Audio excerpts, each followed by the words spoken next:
cómo legalizar cualquier aberración. Un artículo que nos permite formarnos en estar vigilantes ante el mundo de hoy, en donde lo bueno se ha tornado malo, impopular, y lo malo se ha tornado bueno, y lo que es más recomendable hacer. ¿Qué pensaría el Padre Pío? Estimados amigos, mi nombre es Diego Mauricio Duque y este es su canal Bajo el Auxilio del Padre Pío.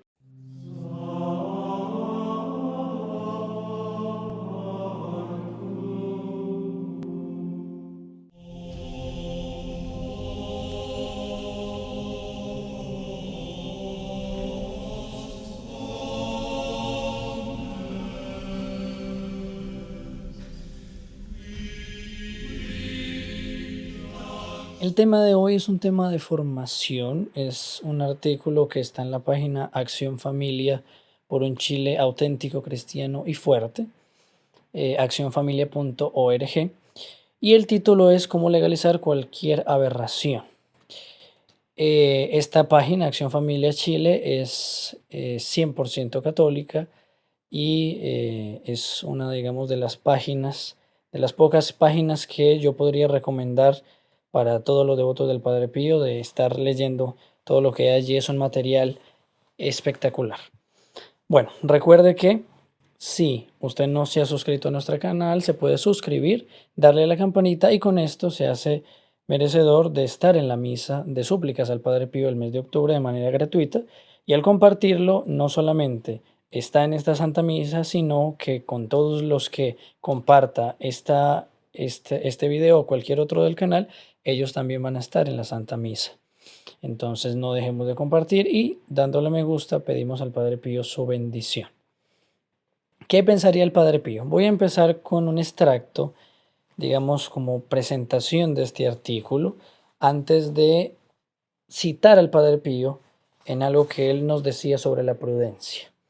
Entonces dice el artículo: existe una técnica que permite cambiar la actitud de la gente hacia conceptos y prácticas consideradas totalmente inaceptables, llamada la ventana Overton.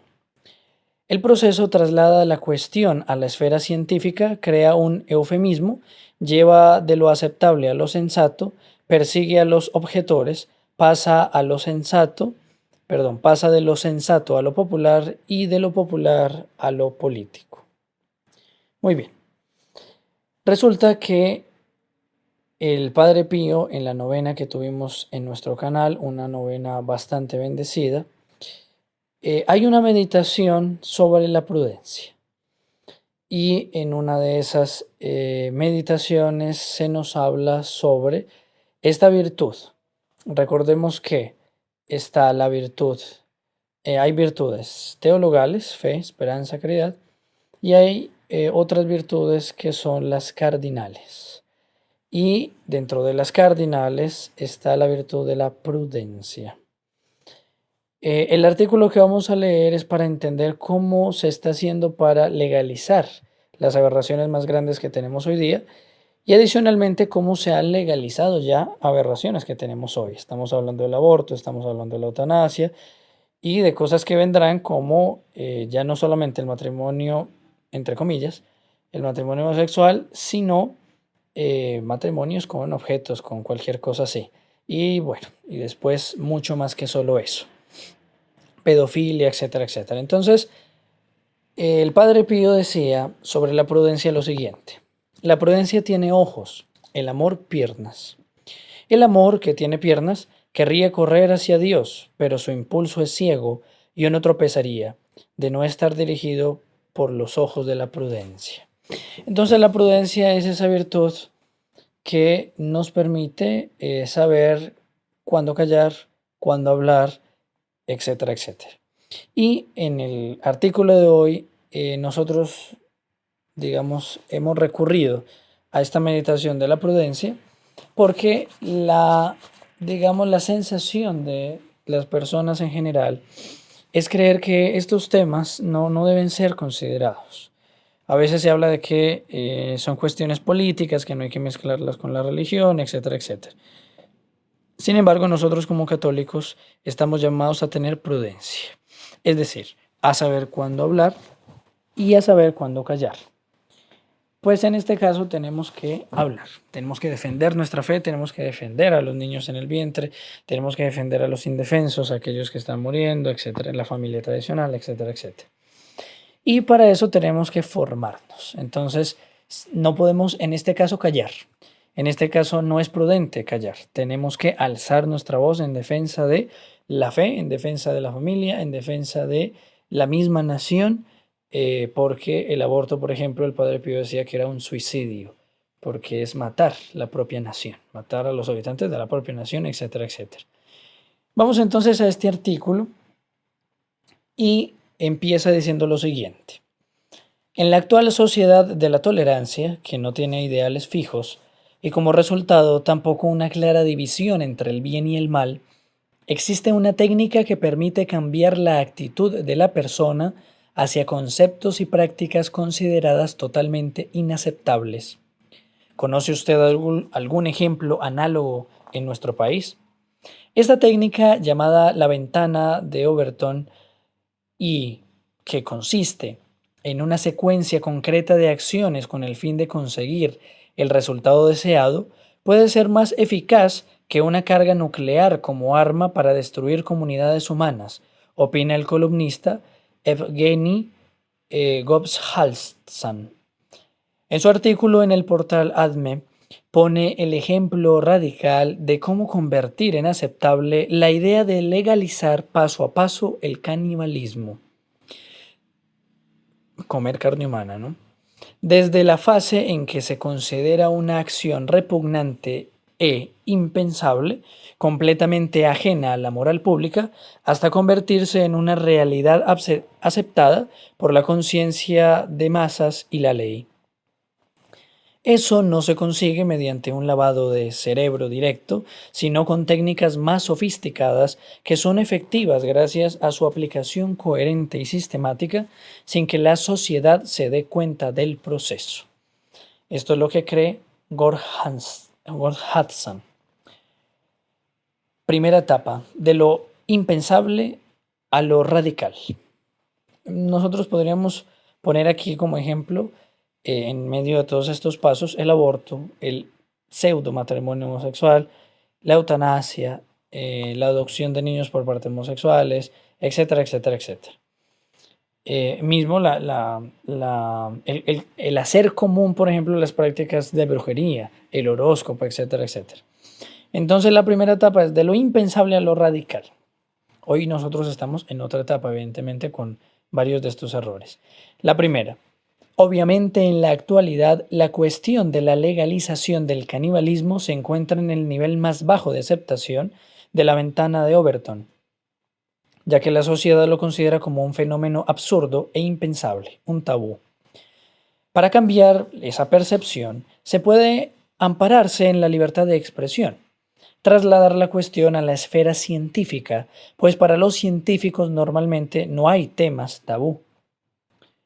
Por lo tanto, es posible celebrar, por ejemplo, un simposio etnológico sobre rituales exóticos de las tribus de la Polinesia y discutir la historia del tema de estudio y obtener declaraciones autorizadas sobre el canibalismo, garantizando así la transición de la actitud negativa e intransigente de la sociedad a una actitud más positiva.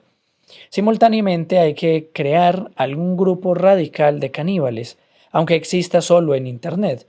Seguramente será advertido y citado por numerosos medios de comunicación. Como resultado de la primera etapa de Overton, el tabú desaparece y el tema inaceptable empieza a discutirse. Podríamos decir que en el tema, por ejemplo, de la pedofilia, ellos ya pasaron a la segunda etapa, es decir, están en la primera etapa y están pasando a la segunda etapa, de lo radical a lo aceptable. En esta etapa hay que seguir citando a los científicos, argumentando que uno no puede blindarse a tener conocimiento sobre el canibalismo, ya que si alguna persona se niega a hablar de ello será considerado un hipócrita intolerante. Al condenar la intolerancia, también es necesario crear un eufemismo para el propio fenómeno para disociar la esencia de la cuestión de su denominación, separar la palabra de su significado. Así, el canibalismo se convierte en antropofagia y posteriormente en antrofilia. Paralelamente, se puede crear un precedente de referencia histórico, mitológico, contemporáneo o simplemente inventado, pero lo más importante es que sea legitimado para que pueda ser utilizado como prueba de que la antrofilia en principio puede ser legalizada. Entonces, aquí vale la pena explicar un poco más. Ya no es canibalismo, ya es la antrofagia, ¿no? O sea, el comer a un hombre, a una persona, y después es la antrofilia, ¿no? Es ese deseo por el otro hombre. Algo de eso pues lo vemos en la misma eh, pedofilia, pederastia, etc. Y así pasó también con el aborto, la interrupción voluntaria del embarazo, ¿no? Ya pasa a ser ese eufemismo, ¿no? Ese nombre que es para disminuir la fuerza de lo que antes no era tampoco aborto siquiera, sino que era el matar a un niño inocente en el vientre. Tercera etapa, de lo aceptable a lo sensato. Para esta etapa es importante promover ideas como las siguientes. Comillas, el deseo de comer personas está genéticamente justificado. Esto que nos suena, ¿no? A los argumentos homosexuales, ¿no? Comillas, a veces una persona tiene que recurrir a eso si se dan circunstancias apremiantes.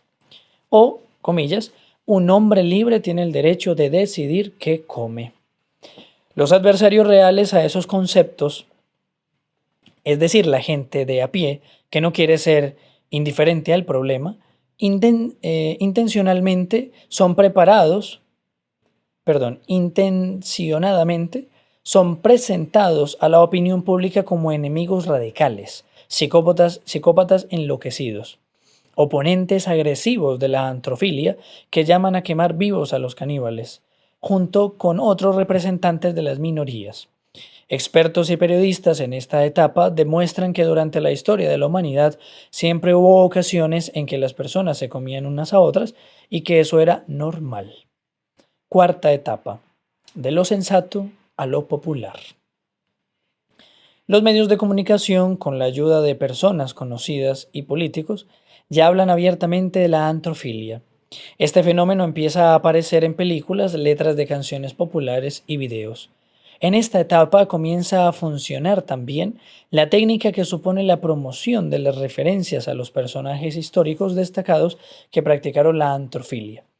Para justificar a los partidarios de la legalización del fenómeno, se puede recurrir a la humanización de los criminales mediante la creación de una imagen positiva de ellos diciendo, por ejemplo, que ellos son las víctimas ya que la vida las obligó a practicar la antrofilia.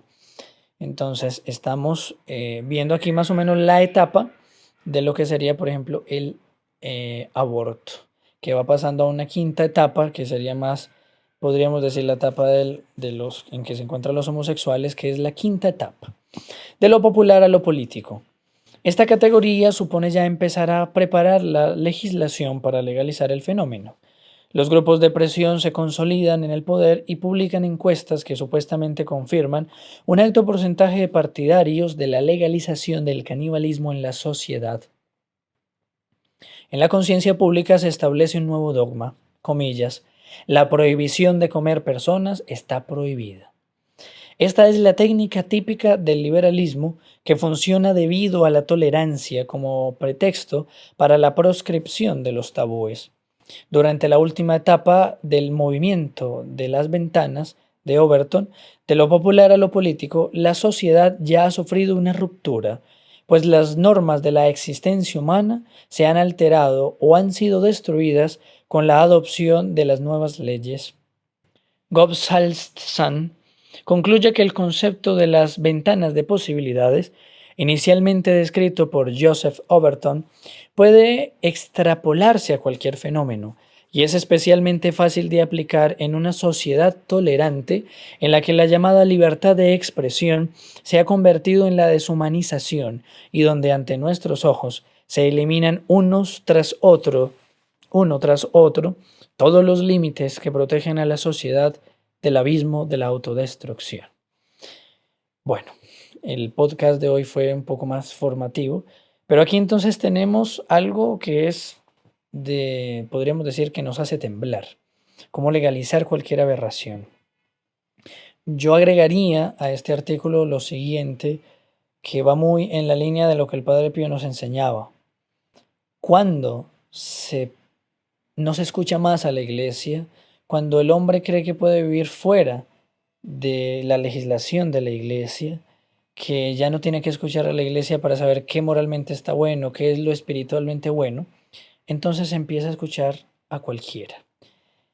Incluso, hay que decirlo, la ciencia muchas veces ha permitido los grandes crímenes de la humanidad. Muchas veces la ciencia dijo algo y la iglesia dijo lo contrario, y al final fue la iglesia la que tenía razón, porque la ciencia solamente es una ayuda, una herramienta. Pero nos encontramos en la época en que aún la misma ciencia nos dice, y ya nos está diciendo en algunas páginas de psicología muy importantes, nos empiezan a decir que la pedofilia no es algo tan aberrante. Esa es la sociedad en que vivimos, pero también tenemos que recordar las palabras de Nuestra Señora de Fátima: por fin mi inmaculado corazón triunfará. Eso sí, no sin antes tener que atravesar un gran castigo en toda la tierra y de, digamos, proporciones enormes.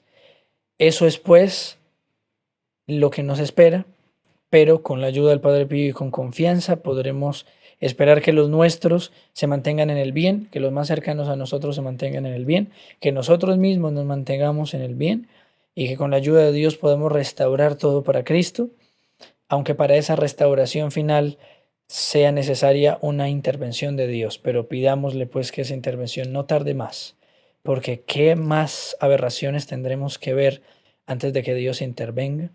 Como decía San Luis María Griñón de Montfort: Señor, mirad todo alrededor, ¿por qué parecéis dormir? Pidamos pues la ayuda del Padre Pío. Recuerden compartir este video, darle me gusta, inscribirse para la Santa Misa después de haberse suscrito, dado a la campanita y compartido. Y nos quedamos con la bendición del Padre Pío. ¿Qué pensaría pues el Padre Pío? Él mismo que nos dé su bendición y nos bendiga abundantemente.